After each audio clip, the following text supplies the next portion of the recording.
This commenter says, genuine question, as someone who detransitioned after taking T, then learned voice training and went on to teach others, how can you teach this when you've never been exposed to male T levels?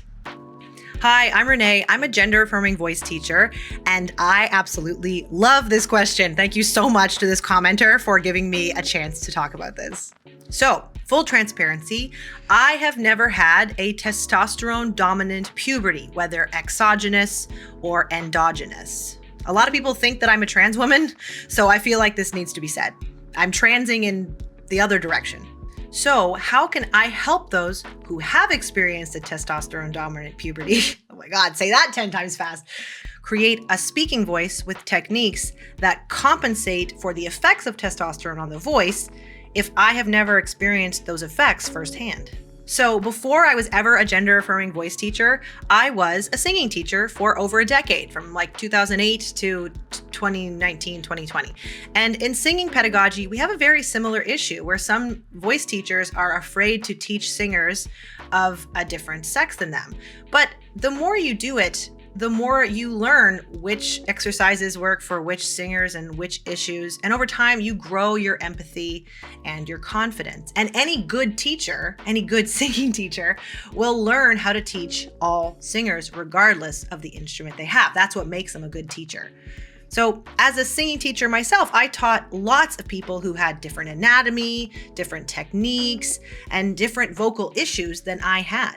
And my ability to empathize with their issues and create a learning space for them without centering my own abilities as a vocalist in the voice studio is what makes me a strong teacher. Now, today in the gender-affirming space, there is a lot more demand for people seeking voice feminization resources than people seeking to masculinize their voice. And as a result, I've taught like hundreds of trans women. And side note, I have the best job in the world. My voice pedagogy centers their experiences, centers the experiences of trans women and trans feminine people. I continue to add to this like human library of cases that I've seen, some of which are contradictory, by the way. Not every exercise works for every person. Trans women come in all shapes and sizes and abilities, and their voices do too.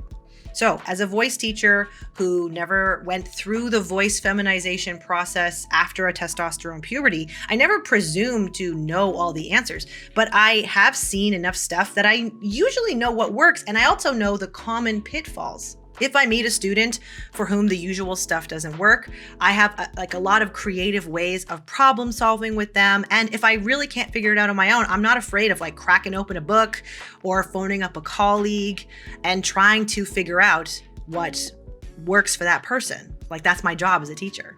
Now, all this said, I understand that some people do prefer to take lessons with someone who shares their experience. Like a trans woman might want to take these lessons from another trans woman. That's totally fine.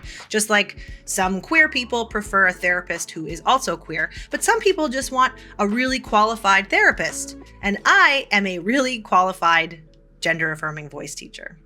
Again, thank you so much for this question. I'd be happy to answer more. Just leave them in the comments, and I hope this helps.